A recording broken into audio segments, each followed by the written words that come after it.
Anong mensahe ang kailangang marinig ng mga water signs ngayon o within 1 week from now? Oh, ano yan? Ayaw makipag-ayos. Kasi niloko daw siya.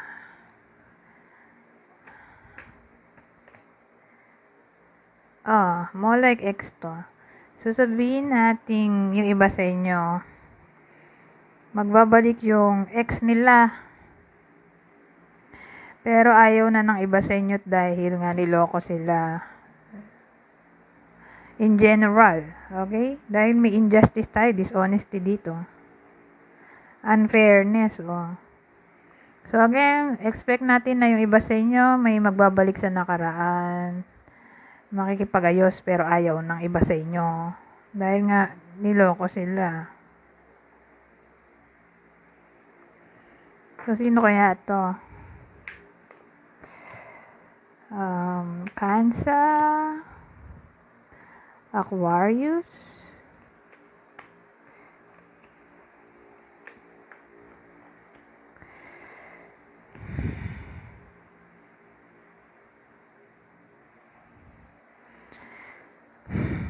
so, ano yan?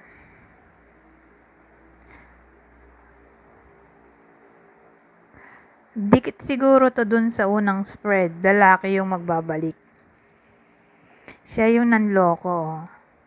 At kung magbalik man ulit tong lalaking to, tong ex, ganun pa rin ugali niya, di nagbago. So, tama lang na pag na makipag-ayos, refusing to compromise. Ang dating kasi yung iba sa inyo na babae, magbabalik yung ex nila na lalaki. Ayaw na ng iba sa inyo kasi nga niloko sila. Binetray ang trust. Ayan, nag-cause ng pain. O ginost.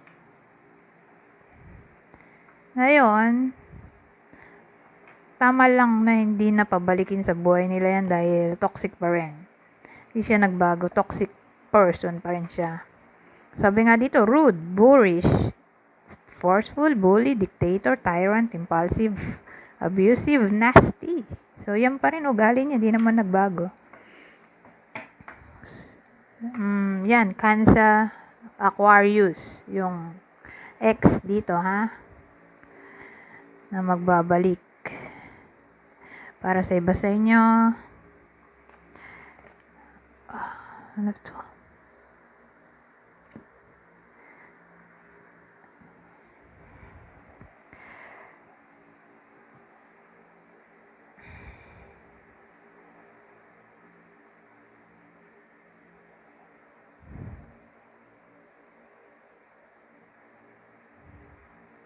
Ayan, tingnan nyo.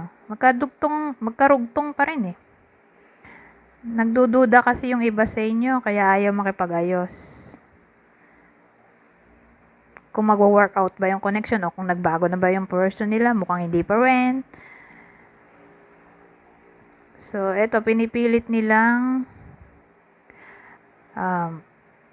ayusin ang sarili nila.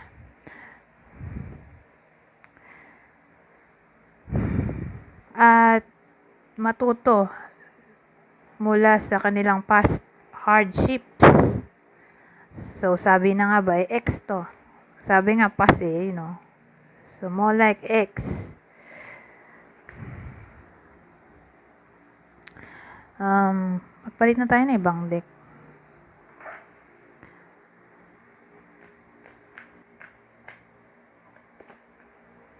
Recovery.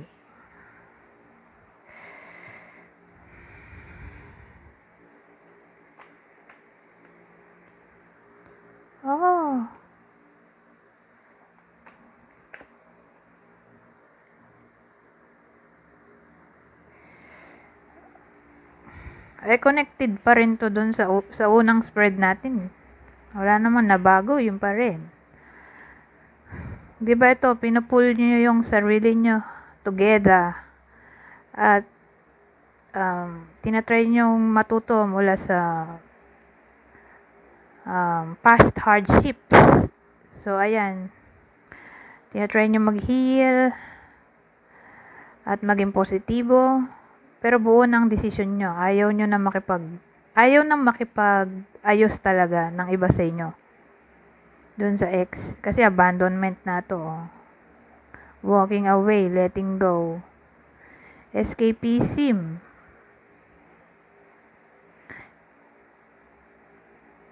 Disappointed kasi sila doon sa ex nila. Pero again, nagpapaka-positibo sila dito.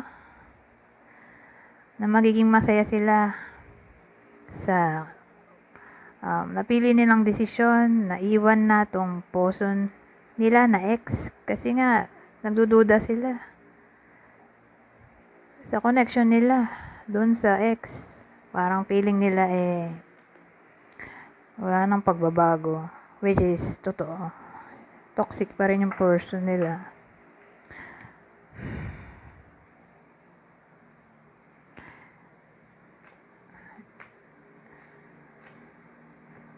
Ito, isa lang.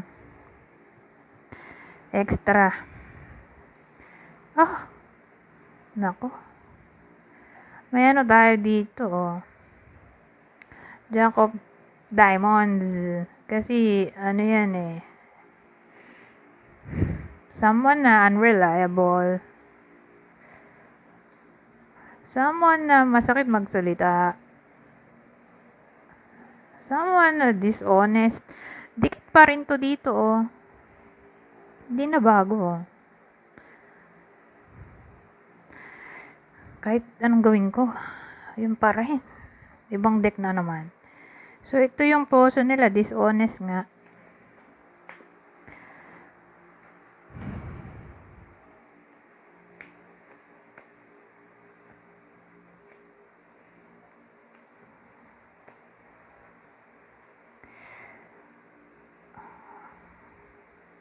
Wow, ito maganda. When it comes sa financial crisis o instability o financial issue, ayan, may pagbabago. In a way na magkakaroon ng healing.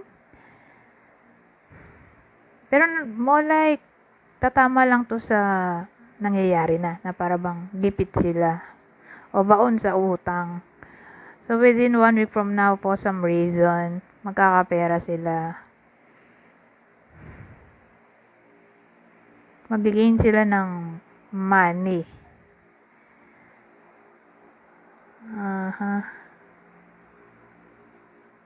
O sabihin natin yung iba sa inyo, walang pambili ng gamot. Matanda na, walang pambili ng gamot. Sa hirap ng buhay, ito. Ewan ko kung paano magkakaroon ng pera.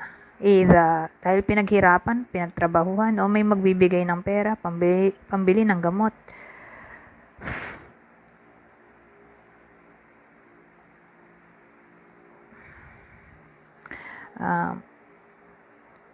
Wala na maisip. Ano pa ba dadagdag natin dito? Ito. Iisip ko kung magdadagdag pa ba ako. Wag na. Tama na yan. Anyways, hanggang dito na lang. Goodbye. For now.